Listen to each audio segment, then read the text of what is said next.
Bismillahirrahmanirrahim. Assalamualaikum warahmatullahi wabarakatuh. Waalaikumsalam warahmatullahi wabarakatuh. Allahumma sholli ala sayyidina wa maulana Muhammad wa ala alihi wa sahbihi wa dzurriyyatihi wa man tabi wa ummatihi ajmain. Rabbi zidni ilma warzuqni fahma, Rabbi shrah li sadri wa yassir li amri wahlul 'uqdatam min lisani yafqahu qawli. Amin ya rabbal alamin. Kepada yang saya hormati semua peserta kuliah ilmu kesehatan hewan dan ilmu peternakan, pada kesempatan hari ini tanggal 2 Desember tahun 2024 hari Senin, saya DLH Muhammad Burhan akan menyampaikan materi dengan judul obat kemajiran atau infertilitas kepada sapi, kambing, domba, babi dan kuda. Ini ruminansia dan poligastrik. Jadi kalau babi sama kuda ini bukan ruminansia. Tapi kalau untuk kemajiran, jadi untuk urusan reproduksi itu sama, nggak ada bedanya. Beda kalau dari peternakan. Tapi kalau untuk reproduksi, baik babi, sapi, kambing, domba, kuda sama, hanya bedanya itu setiap individu hewan jenis hewan ini adalah berbeda usia kepentingan saja. Tapi kalau hormonalnya, kemudian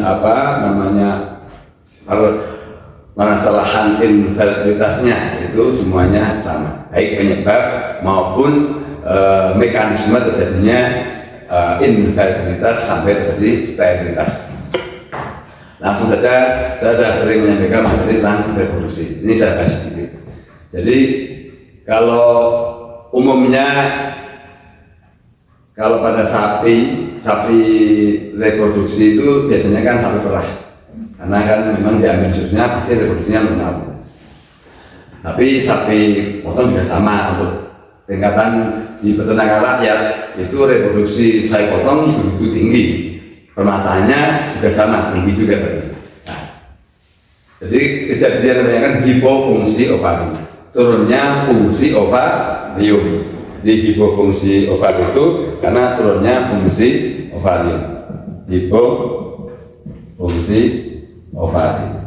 Nah, ini baik sapi perah maupun sapi potong, ini rata-rata karena malnutrisi, karena nutrisi yang jelek, sehingga mengakibatkan fungsi ovarium turun, sehingga folikel kurang tumbuh, sehingga tidak ada sel telur yang tumbuh, sehingga tidak ada sel telur yang matang. Nah, kemudian kalau pada sapi perah ada seperti CLP, Corpus luteum persistent.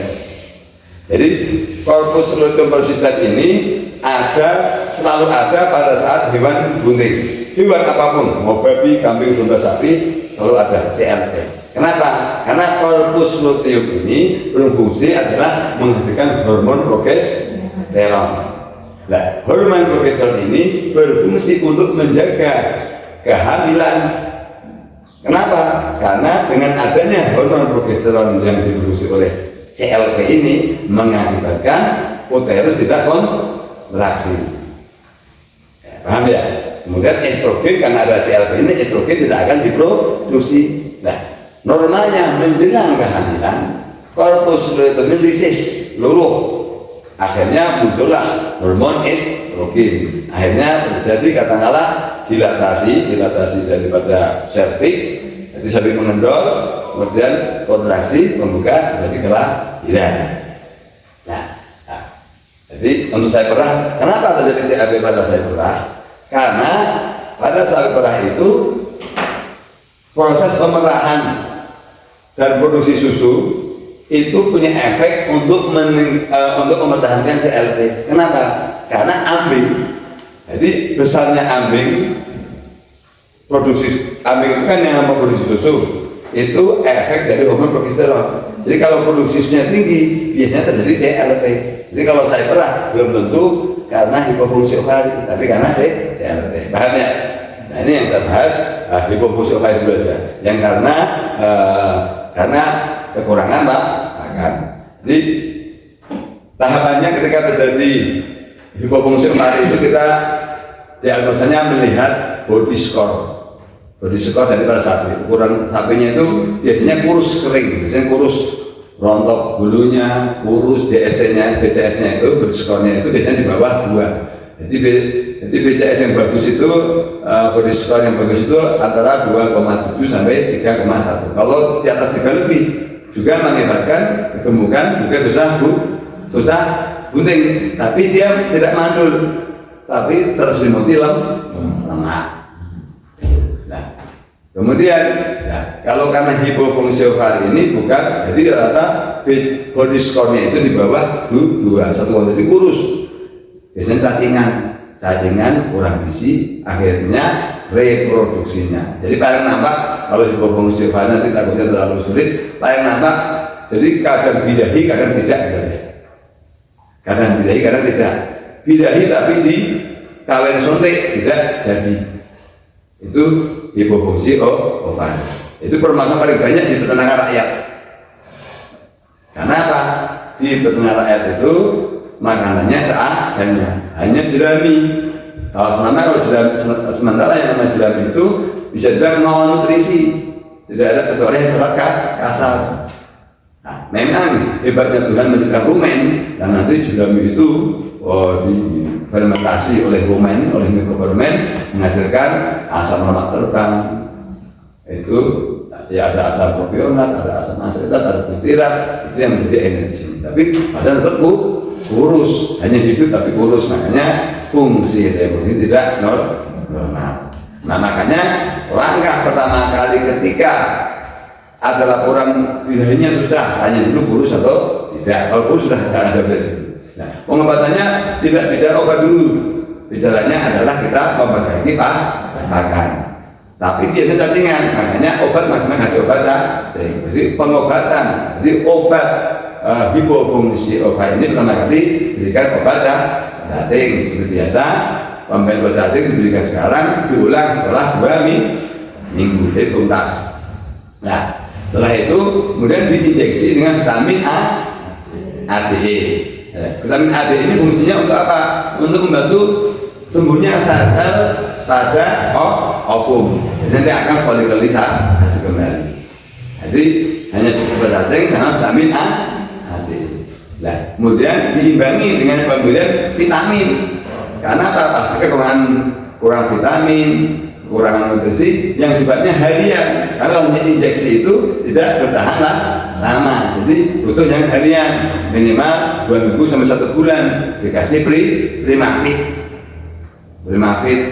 Nah, kalau contoh beratnya katakanlah rata 300 kilo. Ini kalau kasus begini karena dia malnutrisi, kasih primafid 2 sendok makan atau 20 gram sekali memberikan, bukan 1 sendok makan tapi 2 sendok makan. Tapi rata-rata kan 300 kilo itu untuk jenis sapi-sapi lokal Bali dan Kupang dan Madura ya.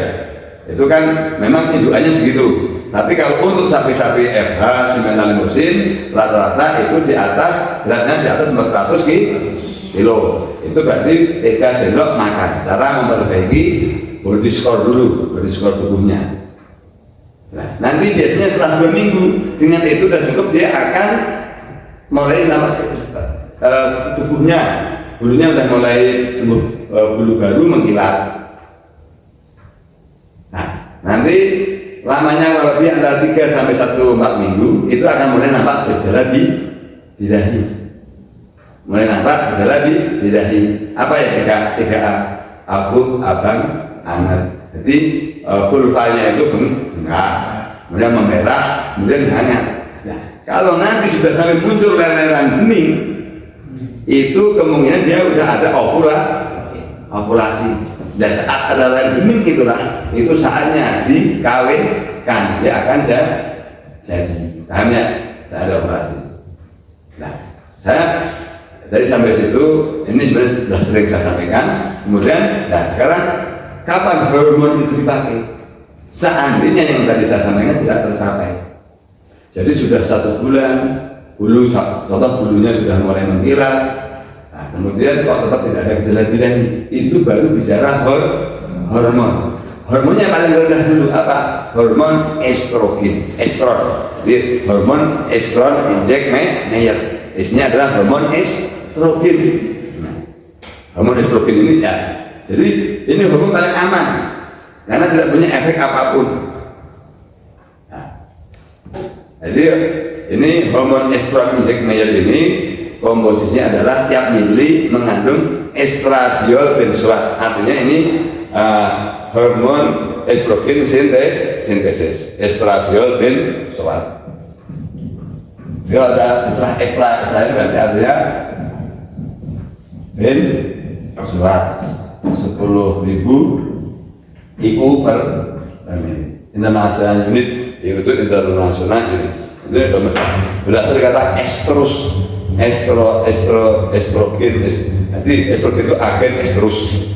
Jadi artinya estrus itu adalah birahi estrus. Jadi biar tahu.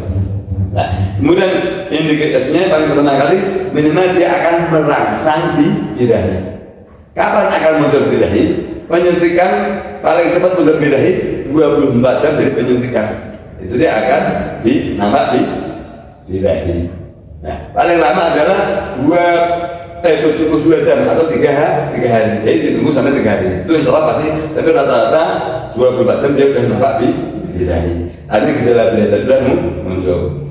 Nah, kemudian bagaimana bisa begitu? Karena dia akan memang agen untuk menumbuhkan estrus. Nah, nanti secara bertahap dia akan menumbuhkan folikel ovarium. Jadi pada saat hipofungsi ovarium, ovum ini itu hanya halus ini, tidak ada apa-apanya. Nah, nanti dengan penyuntikan estrogen dia mulai tumbuh. Ini namanya folikel ini. Itu mulai tumbuh. Jadi kalau dipalpasi itu bentuknya kalau saat hipofungsi halus. Pada ini jadi mulai kasar. Kalau mereka seperti udah mulai dia mulai tumbuh folikel. Nah itu. Nah kemudian ini udah satu lah. Jadi menstruasi bentuk folikel dan menormalkan siklus estrus lah. Nanti seandainya menurut birahi itu birahi pertama itu tidak mungkin ada ovulasi karena tidak mungkin ada sel telur yang matang karena butuh waktu. Kalau untuk sapi butuh waktu 21 hari estrus. Jadi seandainya sudah muncul birahi, nah nanti kita tunggu sapi ya, ditunggu 21 hari birahi lagi, itulah dia pasti dia ovulasi, ada sel telur yang matang. Nah itu, jadi birahi yang pertama diabaikan saja, jadi birahi yang berikutnya. Nah, kemudian setelah itu seandainya katakanlah itu sudah, berarti hormon estrogen ini sudah efektif bekerja. Nah, terus bagaimana tandanya nanti dia benar atau tidak? Kalau setelah birahi kemudian dikawinkan, kawinkan harus pas, kawinkannya harus pada saat keluar leleran tadi, karena saatnya terjadi ini namanya lokia itu pelicin. Jadi memang dia siap untuk dibuahi. Jadi kalau pada saat katakanlah dia adalah yang dikawinkan, dia akan bunting. Nah, ditunggu sampai 14 hari. 14 hari sampai ada flek warna merah. Nanti saat nantinya kurang lebih 4 itu ada merah, ada pendarahan. Kalau pada anjing, kucing, pada babi akan nampak, tapi kalau sapi akan nggak nampak. Itu berarti jadi. Nah, kenapa ada warna merah? Karena implantasi penempelan embrio. Jadi embrio menempel kepada dinding rahim. Nah, nanti diyakinkan kapan? Setelah 21 hari dari lahiran tadi, itu dia tidak muncul birahi lagi. Nah, nanti nampak vulvanya mulai mengecil. Jadi kalau vulva kalau sebenarnya bengkak, jadi pada saat tidak beri itu vulva itu mengecil, warnanya cenderung putih gitu, mengecil. Jadi dan tidak akan menolak itu berarti dia sudah jadi. Nah, kemudian dosis daripada jadi kalau melakukan obat tidak bisa hanya baca brosur, tidak brosur dia nggak akan angkat di atas sampaikan. Nah, kemudian dosis. Jadi kalau untuk sapi, kerbau, kuda, karena bobotnya lebih antara 300 sampai 400 kilo ya. Ini adalah dosisnya 10 mili per 300 kg berat badan. Tapi 10 sampai 20 mili, jadi sampai 20 mili aman. Ya, kambing domba babi 3 mili per 30 kg ada. Jadi rata 1 mili per 30 kg kalau kambing. Jadi kambing domba babi itu sama aja. Kemudian anjing kucing, nah, anjing kucing 0,5 mili. Kalau kucing ya, kucing 0,5 mili per 2 sampai 4 kilo aja. Jadi kalau ini nanti saya revisi. Jadi kalau anjing itu rata 1 mili per 5 kilo sampai 10 kilo. Kalau anjing nanti saya revisi dari mana? Nanti kasih kata. Jadi kalau anjing itu 1 mili per 5 sampai 10 kilo. Nah, kemudian bagaimana cara penyuntikannya? Ini paling penting. Penyuntikan paling efektif hormon itu harus submukosa vulva. Submukosa vulva itu bagaimana? Jadi karena yang salah. Ini bokong sapi.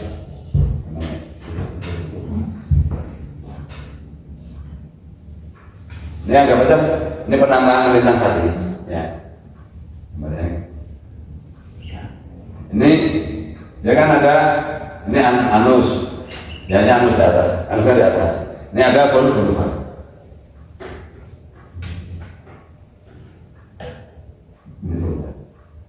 Submukosa vulva itu nyuntiknya di sini, sub namanya, bukan di mukosa.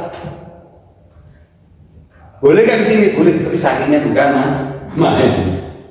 Tapi cukup ini.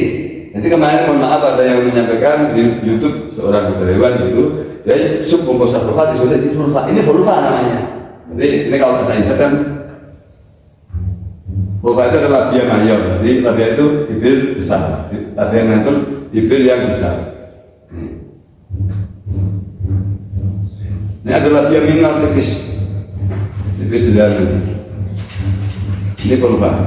Nah, ini kan jaringannya ini. Jadi kalau nyuntiknya di sini namanya nyuntik ke vulva. Kalau submukosa, sub namanya juga ini. Submukosa vulva ini udah kena. Jadi ke submukosa vulva. Oh ini namanya udah nyuntik ke vulva. Kalau vulva sangat sakit. Ya. Jadi kemarin saya ada di YouTube ada yang mukosa, submukosa nyuntiknya di situ kan. Itu sakitnya bukan main. Apa efeknya? Ketika ini terjadi beneran akan muncul prostaglandin. Ketika muncul prostaglandin akan abortus. Nanti karena radang. Makanya di submukosa vulva itu jadi daging dekat dengan vulva. Makanya submukosa vulva. Itu di situ. Nah, kemudian nanti kalau nyuntik hormon harus di situ. Bagaimana kalau nyuntiknya sekat itu boleh dipantar? Yang dosisnya besar. Dosisnya harus 20 mili. Kalau jadi beda dosis.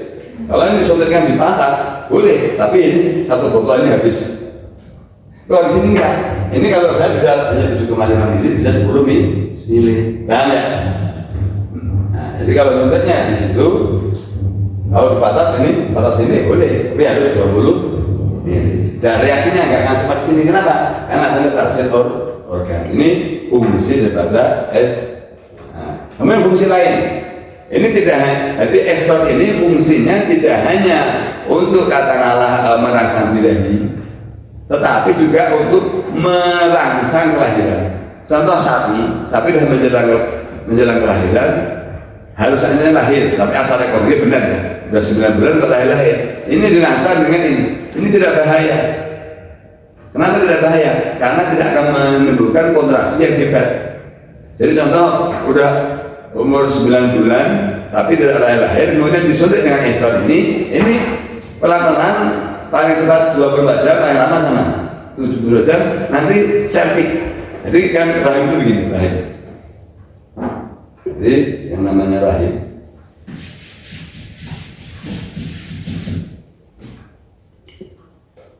ini kan tadi ini vulva. Nah, ini vagina, ini namanya serviks. Ini nguncinya begini nih, ini ngunci kuat ini. Ini saya lahir. Nah, baru nanti kan kalau kondisi hamil ya membesar ini. Ini ada hormon dari ini kan di sini. Dan ini kuat rapat sekali. Ini bentuknya kan begini rapat sekali. Nah ini Ketika ini kan kencang sekali, itu nguji begini nih. Ini rahim, ini kan kantong amnion. Nah, kantong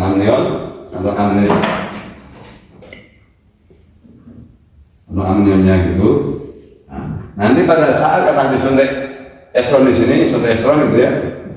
Ini buka pelan-pelan dari depan, buka satu, makanya buka berapa kata bidan gitu kan. Ini buka pelan-pelan, satu, dua, pelan-pelan buka, langsung otomatis ini Tuhan memberikan ini ada namanya inisiasi partus. Kalau udah buka ini yang namanya fetus atau janin itu langsung nendang.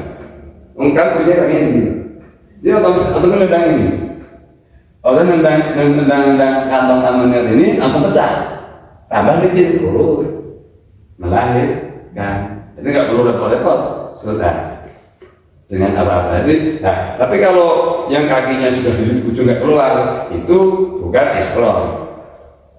Kalau tidak mau keluar itu estron. Tapi kalau kakinya udah di luar, itu berarti ini udah buka. Kalau kakinya di luar itu, nah itu sebenarnya oksitosin. Nanti di pembahasan yang lain. Jadi ini cukup estron dulu aja. Jadi fungsi estron ini di samping untuk karena merangsang merangsang birahi, menormalkan siklus estrus, menumbuhkan folikel, itu juga untuk membantu kelahiran. Ini sama ya. Jadi fungsi estron ini sangat efektif. Dan ini hormon paling aman. Jadi pemakaiannya katakanlah. Nah, tapi ini kontraindikasi penting. Kontraindikasi tidak boleh diberikan pada saat hewan bunting. Kalau udah bunting tadi dibuka saja ke guguran. Nah ini kontraindikasinya adalah tidak boleh diberikan, kecuali tadi udah 9 bulan tidak lahir. Ini berikan. Tapi bagaimana kalau seandainya katakanlah kaki dan buka tetap dikasih ini, ya tidak apa-apa, tidak akan masalah, tetap akan membantu, karena ini juga akan, ini hebatnya itu gitu. Jadi dia itu mendilatasi, jadi mengendorkan tapi juga mentraksikan, jadi dorong.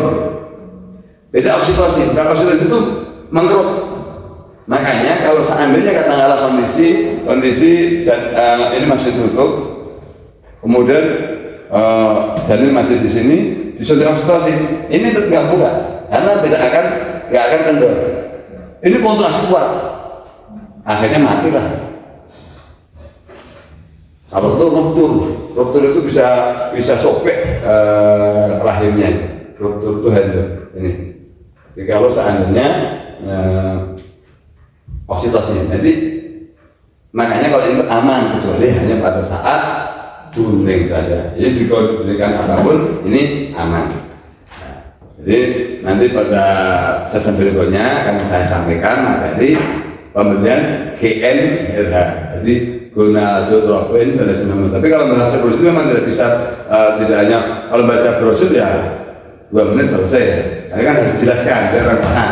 Karena memang juga kan saya ada kan tenaga medis bertanya-tanya itu kan, ya saya nggak bisa memberikan hormon main-main kan, kalau salah tidak tepat kan malah menimbulkan masalah gitu. Jadi kalau hormon benar-benar harus menguasai. Kalau saya alhamdulillah memang bermatian dulu kuliah reproduksi juga sungguh-sungguh dapat A, kemudian dosen pembimbing saya itu Bapak Profesor Prabowo MP almarhum itu memang dia ahli reproduksi nasional. Jadi saya makanya alhamdulillah paham tentang reproduksi. Jadi itu ya, semoga bermanfaat. Jadi intinya sekarang saya ini cukup hormon estron. Semoga ini nanti yang saya sampaikan membantu yang berjualan hormon intinya membantu peternak mengatasi kasus reproduksi. Karena kasus reproduksi paling banyak khususnya di peternakan rakyat. Peternakan besar pun kalau tidak paham juga sama saja kalau tidak paham reproduksi, karena reproduksi cukup kompleks. Demikian, semoga bermanfaat. Billahi hidayah. Wassalamualaikum warahmatullahi wabarakatuh. Saya ada yang mungkin keliru atau saya